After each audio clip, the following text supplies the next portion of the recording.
Hello, welcome to Godfather Barbecue in Italian. So listen folks, I've been waiting for a long time to do this video. I'm going to show you how to break down a whole New York sirloin strip.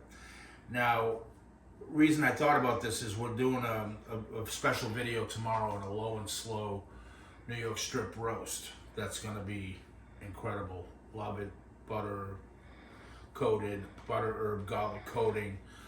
So be sure to tune in for that as well. So in the meantime, I got to thinking about the price of meat and how to do this efficiently, because what I'm going to do is break this into both a roast and to steaks, okay? And folks, start saving money. It's crazy not to do it this way. This is black Angus choice. So with beef, you have select on the lower realm, choice, prime, and then Wagyu, which is exquisite. If you haven't tried it, I highly recommend just once. Try it. It's crazy money, but it's something on another level. But this kind of falls in between choice and a high-grade choice. So black Angus is a special breed of cattle. I don't want to get into a long story, but it's really good, and you don't have to pay prime money for it. But when you buy a black Angus individual sirloin strip steak, between 3/4 and 1 pound, those steaks are the better part of $20 a piece. Even if you go to a big brand store, and especially more so in your local supermarkets. So when I take this, when you buy a whole strip, you buy it. This came from Costco's. It was under $10 a pound. It was $9.69 a pound or something like that. This is 14 pounds. So in theory, if I was going to just steak this out into steaks, which we do quite often. And if you're cutting 3/4 pound steaks, I mean, what's that going to give you? By the time you trim it and everything, 14, 15 steaks here for 100 and what does that say? $136. So you do the math on that. It comes to less than $10 a steak instead of paying 20 in a store. You know, I believe that's correct. You can check my math if I'm not right. Let me know in the comments. Give you a reason to talk to us. All right, so.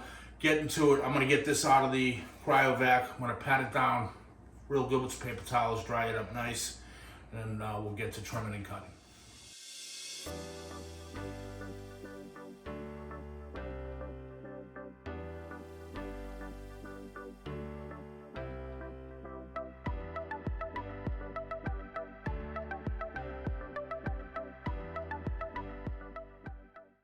All right, so we've got this out of the bag. And it's actually pretty good. It's dried off. I'm gonna go ahead and cut my roast first. So I'm gonna get a roast and steaks out of this.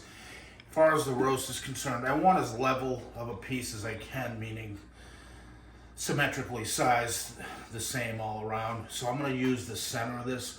I've got 7 people coming, so I need about 6 pounds basically of roast.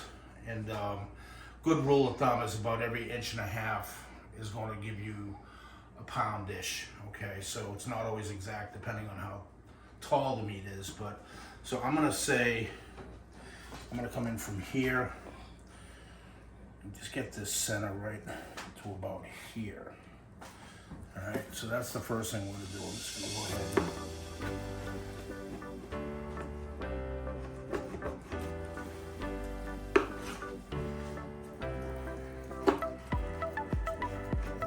straight.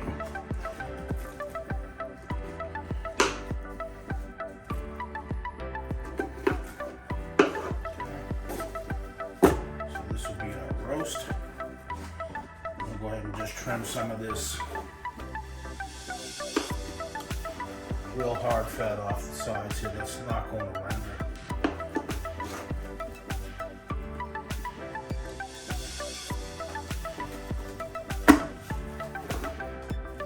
And you see this here, I like to leave about 1/4 inch. So I'm just going to shave just a little bit off the thicker side of this.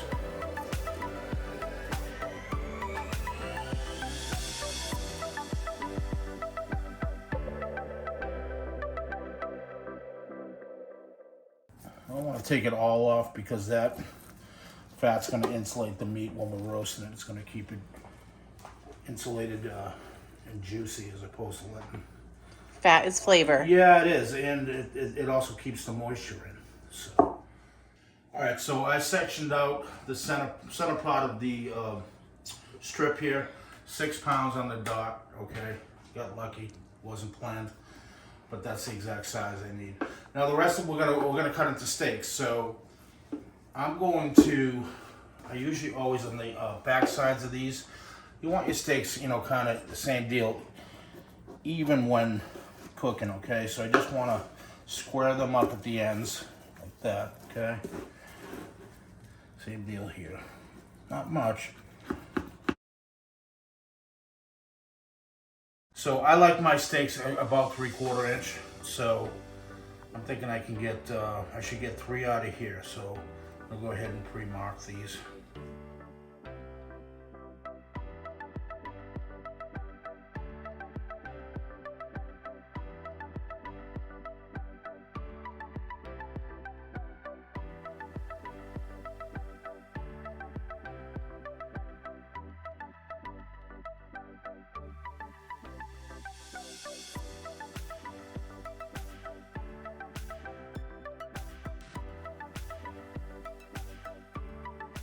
So we got 7 steaks and a 6-pound roast and a little bit of trim. The whole strip was 14 pounds. So there it is, all broken out.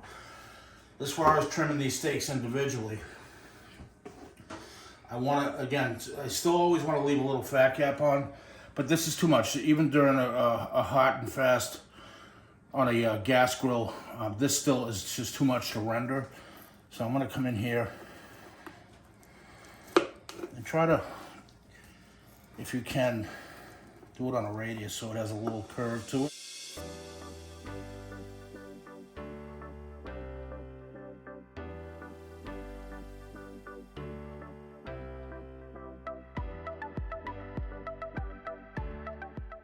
So that's the idea. Now what I'll do is, and you see, you want to get these as close in size as possible, obviously, so when you cook them, you don't have one done before the other. Okay, so when you're cutting them, make sure they're even. What I'm going to do with these is, we'll vacuum seal these since we're having the roast tomorrow, but see how those are all nice and uniform pretty much. I'm going to go ahead and vacuum seal. If you don't have a vacuum seal, you can use freezer bags, but these will be good in the freezer for 6 months. Okay, take them out a day before, season them up. With that roast, we're going to do a dry brine tonight. So it's just going to be some kosher salt, coat it really good, put it in the fridge on this rack so the air can circulate, and then we'll finish the rest of it tomorrow. Low and slow, we'll show you that video once we, you can watch that video once we cut it, all right? So hope this helps save you some money, because at the end of the day, that's what it's all about. And you can get 7 steaks and feed 7 people, or you can get yourself 14, give or take 13, 14 steaks for about 10 bucks a piece instead of 20. Black Angus, choice beef, the best of choice, not quite prime, but very close. Till the next time, thanks. If you like what you see, please like, share, and subscribe. We'll see you soon.